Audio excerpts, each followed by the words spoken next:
2023년 올 한 해 저희가 무엇을 할 것인지에 대해서 말씀드리도록 하겠습니다. 먼저 여러 가지 프로젝트가 있어요. 그 다음에 저희가 개발하는 프로덕이 있고요. 이거를 유지하기 위한 이제 휴먼 리소스가 있고요. 그리고 이거를 다 치르고 나면 생기는 매출이 있습니다. 그 외에 이제 R&D를 가속하기 위해서 투자받는 것들이 있는데 이거에 대해서 하나씩 말씀드리도록 할게요. 저희 확정되어 있는 것, 지금 현재 진행하고 있는 것들입니다. 고려대학교 의료원에서 피부암 진단 AI 모델 개발하는 거 1월 말 완료인 거죠. 이거 하고 있고요. 그리고 관세청하고 네와인 컨소시엄인데 대용량 이미지 분류 AI 모델 개발하는 거 2차 저희가 들어갑니다. 예정된 사업은 거의 확정되어 있는 사업들이라고 보시면 될 것 같습니다. 한국철도기술연구원에서 3건, 한국전자통신연구원에서 3건인데요. 이번에 TCI 개발해서 드디어 차 위에 올립니다. 이때 저희가 만든 PCI TSN 닉을 집어넣으려고 준비 중이고요. 그리고 TSN 엣지 클라우드 구축하는 사업 진행 중이고, 이제 철도에 특화된 클라우드 도입하는 거 컨설팅 이렇게 2건은 클라우드 관련된. 그리고 애트리 쪽에서는 해상 통신 게이트웨이 개발하는 사업인데 이건 NS3 플러스 실제 프로토콜 구현이라고 보시면 될 것 같습니다. 그리고 저희 서비스 트레이닝 플랫폼을 개량하고 군수 분야에 적용하는 쪽, 아직 그 모양은 잘 나오진 않았어요. 그런데 이렇게 2가지 정도 사업이 나올 것 같습니다. 이거 2가지는 거의 이렇게 6가지는 거의 확정되어 있다 보시면 될 것 같습니다. 그리고 작년부터 메가존 클라우드하고 AI 모델 그리고 인터페이스를 표준화하는 사업을 제안서를 썼어요. 그래서 지금 기다리고 있는 상황이고요. 이게 표준화가 되면 그 엔비디아 보통 그 서비스 GPU로 서비스를 제공하는 경우에 이게 그 엔비디아에 좀 특화되어 있거든요. 엔비디아뿐만 아니라 뭐 SK에서 개발한 것들, 또 다른 회사에서 개발한 것들이 잘 어우러질 수 있도록 그 표준화를 하고 그거를 잘 구동하는 서버 쪽 API 표준을 만드는 것이 주된 과제입니다. 그리고 AI 허브 관련된 AI 허브 맞죠? AI 허브 관련된 사업 4건을 진행하려고요. 네오 모듈이라는 회사, 네츠풀이라는 회사, 페타브루 그다음에 한 건 더 정도에서 제안서를 써보려고 합니다. 그리고 코닉 서버 쪽은 연세대학교 의료원하고 뭐 산자부 얘기가 나왔는데 가능하면 산자부 또는 그 외 기관하고 같이 제안서를 써보려고 합니다. 그리고 저희가 자동차 계열 회사하고 TSN POC를 해보고 싶어요. 근데 꼭 해보고 싶습니다. 금년에 저희가 TSN IP가 나오면은 저는 할 수 있다고 생각하거든요. 그래서 이거는 한번 제가 돌아다니면서 영업을 해야 될 것 같습니다. 저희 정부 지원 사업은 작년까지는 딱 1건을 했어요. 그러니까 창업 이래로 딱 1건을 한 거죠. 예, 금년에도 하나 또는 2개 정도 하려고 합니다. 첫 건은 R&D 지원 사업을 하려고 하고요. 그 외에 추가로 하나 정도 이제 정부 지원 사업에 도전해 보려고 합니다. 저희 프로덕트에 대해서 말씀드리면 지금 내부적으로는 TSN IP를 만들어서 성능 테스트 했고 그 결과가 어느 정도 나와 있는 상태예요. 지금 레이턴시 나와 있고 스루풋에 문제가 있어서 그 부분을 어떻게 극복할 것인지 그 부분 이야기를 하고 있고요. 레이턴시에 대한 베리에이션이 굉장히 작아요. 그래서 저희가 충분히 이제 TSN 802.1QBV를 구현할 수 있는 상황이 됐거든요. 그래서 일단 PTP부터 구현을 해서 IEEE 1588 뭐그 802.1QAS 뭐 이런 거 먼저 구현을 하려고 합니다. 구현을 하면은 저희가 개발 보드 위에서 돌려야 되잖아요. 그래서 개발 보드가 나오면은 그게 한 3월쯤으로 예상을 하고 있습니다.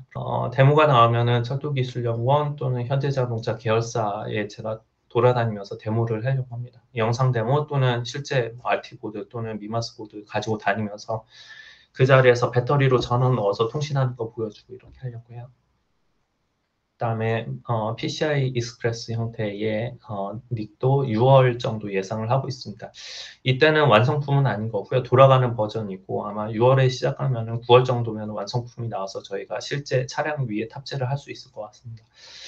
이거는 실제 철도 차량에 탑재한 거이기 때문에 국내에서는 인프라에 TSN을 적용한 아마도 첫 번째 사례가 될 거예요. 그래서 대대적인 언론 홍보, 좀 돈을 쓰려고 합니다. 몇천만 원 정도. 언론 홍보를 하려고 합니다. 코닉 쪽은 크게 두 가지로 진행되고 있어요. 코닉 버전 3 같은 경우는 작년에 말씀드렸듯이 저희가 오닉 코닉 컴파일러를 버리고 오닉 MLIR로 전환하기로 이야기를 했죠. 그래서 컴파일러는 오닉 MLIR로 전환을 하는데 문제는 제가 오닉 MLIR 다이얼렛을 쭉 살펴봤는데 저희랑 맞지 않는 부분이 있습니다. 예를 들면 저희 같은 경우는 뭐 메모리 사용량이라든지 아니면은 굉장히 스테이틱하게 동작해야 되는 경우가 있거든요. 뭐 컨볼루션이다 하면은 컨볼루션이 1D 컨볼루션하고 2D 컨볼루션이 달라요. 알고리즘이 달라요. 이거를 하나의 다이얼렛으로 처리하기보다는 여러 개 다이얼렛으로 쪼개야 되거든요. 그래서 저희가 결국은 우리가 원하는 다이얼렛을 집어넣고 우리가 원하는 바이너리 형태를 뽑아내야 돼요. 코닉 엔진이 나오면은 러스트 기반으로 전환하려고 합니다. 저희가 코닉 버전 1과 버전 2에서 조금 실수했던 부분이 너무 CPU 중심으로 갔었어요. CPU 중심으로 갔던 이유는 CPU가 범용성이 높기 때문에 CPU 중심으로 가면은 나중에 확장 가능할 거라 이렇게 생각을 했는데 결국 GPU 쪽으로 확장을 못 했거든요. 네, 이번에는 처음부터 GPU를 지원하는 걸로 하려고 해요. 그래서 처음부터 GPU를 지원을 해버리면 저희가 작은 엔진이면서 적어도 이제 데스크탑까지는 수용이 되는 거거든요. 그래서 GPU 지원하고 CPU를 지원하면 거기에다가 NPU 지원 하나 더 추가로 집어넣으면은 그냥 엔진으로서 그냥 필요한 거를 다 갖추는 거거든요. 그래서 요 오닉 MLIR하고 GPU 두 개만 하더라도 상용 엔진으로서 충분히 가능성이 있고 거기에 이제 NPU 지원해주면은 저는 오닉 런타임하고도 대결할 수 있을 거라 그렇게 생각을 합니다. 코닉 서버 쪽은 레츠프리 쪽에 시험 적용을 하고 저희가 레츠프리 쪽에서는 1000명의 사용자를 감당할 수 있도록 해달라고 요청을 한 상태예요. 그래서 1000명의 사용자를 원활하게 감당하는 거를 저희가 데모를 1월 중에 할 예정이고 기술 개발은 1월 중순에 끝나고 데모하는 거는 1월 말쯤 데모를 하게 될 것 같습니다. 이게 어느 정도 나와서 POC가 되면은 연세대학교 의료원 쪽에 한번 프리젠테이션을 하고 그쪽 프로젝트랑 엮어서 한번 업그레이드 한 다음에 정식으로 제품화하는 쪽으로 방향을 잡고 있습니다. TSN 같은 경우는 펀드가 있어요. 철도 쪽에 펀드가 있어서 이거는 진행하는데 별 문제가 없는데 코닉 서버는 마찬가지예요. 얘도 아주 작은 펀드가 하나 있습니다. 문제는 이제 코닉 쪽이 펀드가 없어요. 그래서 이거를 이게 진짜 어려운 건데 이거를 펀드가 없는 상태에서 어떻게 해야 되나 이런 고민이 좀 있습니다.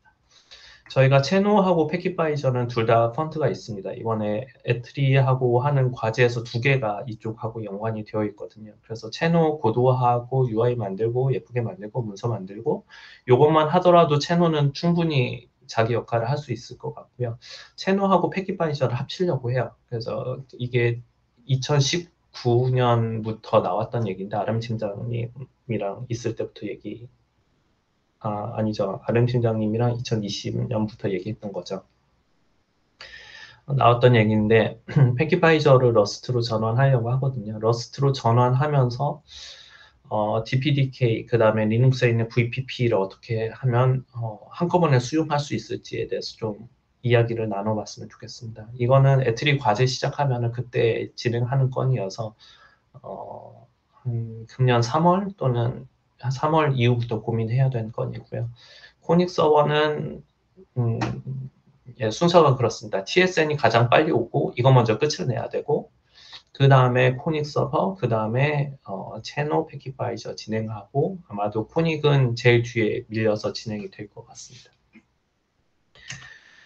저희 HR 쪽 상황을 보면 경영지원팀은 현 상황을 그냥 유지할 거예요. 지금 파트타임 2명에 풀타임 1명인데 지금 아마도 금년까지는 풀타임 직원이 1명이어도 충분히 소프트웨어 팀은 1명 채용 확정이 됐고요. 그 다음에 2명 채용을 하려고 노력을 하고 있습니다. 하드웨어 팀도 1명이 채용이 확정이 됐고 2명 정도 채용하려고 2명 정도 더 채용할 가능성이 있습니다. 네, 그래서 과로는 할지 안 할지 모르겠다는 거고, 그리고 이렇게 과로 없는 거는 이제 금년 1, 4분기 중에는 무조건 채용하겠다는 뜻이에요. 그래서 저희가 금년에 저를 제외하고는 풀타임 기준으로 저를 포함해서 계산하면 경영지원팀 2명이죠. 저 포함하면 그 다음에 소프트웨어 팀 하나, 둘, 셋, 넷, 다섯, 하드웨어 팀이 4명에서 5명 정도 돼서 개발팀만 한 10명 정도 되는 큰 회사가 되고요.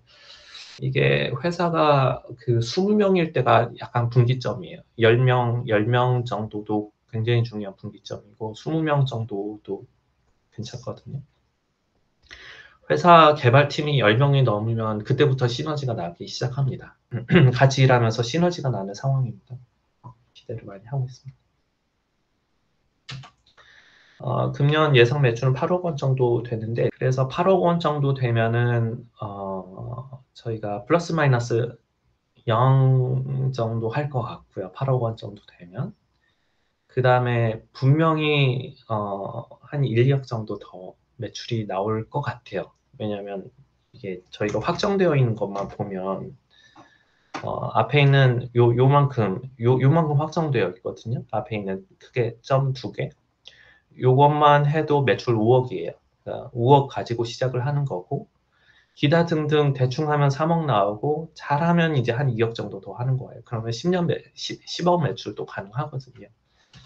그러면은 그 레비뉴를 그 보수적으로 잡으면 8억 원, 좀 진보적으로 잡으면 한 10억 원 정도 매출을 예상을 하고 있습니다. 그리고 저희가 얼마가 되든 한 2억 원 정도 영업이익은 예상을 하고 있어요. 저희가 필요한 투자금은 한 5억 원 정도 돼요. 5억 원 정도 되는데 그래도 몇 가지 원칙을 가지고 투자를 받으려고 해요. 첫 번째는 투자는 두 종류가 있어요. 하나는 전략적 투자이고 두 번째는 그 재무적 투자거든요. 재무적 투자는 돈을 얼마를 집어넣으면 3년 뒤에 얼마가 나온다 이게 계산이 돼야 돼요. 근데 전략적 투자 같은 경우는 이 회사에 투자를 해서 우리 회사와 시너지가 얼마나 날 것인가를 보거든요. 그러니까 TSM 또는 AIoT하고 관련이 있는 회사만 저희 투자를 받겠다는 거예요. 전략적 투자를 받겠다는 거예요. 그래서 회사 대 회사로 함께 일했을 때 시너지 받는 회사에 투자를 받는 걸로 원칙을 세웠고요. 그래야지만 저희 입장에서 좋을 것 같습니다. 두 번째는 회사의 정체성이 흔들리지 않는 범위 내에서 투자를 받고 싶습니다. 그러니까 너무 많은 지분율 또는 이게 재무 투자 같은 경우는 아무래도 이제 짧은 기간 동안 그 많은 아웃풋을 원하거든요. 그래서 지금 회사의 정체성을 흔들리지 않는 범위 내에서 투자를 받고 싶고요. 그래서 예를 들면 ESG를 중요하게 생각하는 회사라든지 아니면은 저희처럼 그 한쪽으로 쏠려 있는 사람들, 저희 한쪽으로 쏠려 있는 사람들 맞거든요. 한쪽으로 쏠려 있는 사람들을 인정해주는 회사라든지 이런 회사한테 투자를 받고 싶습니다. 투자 원칙이 이렇고요.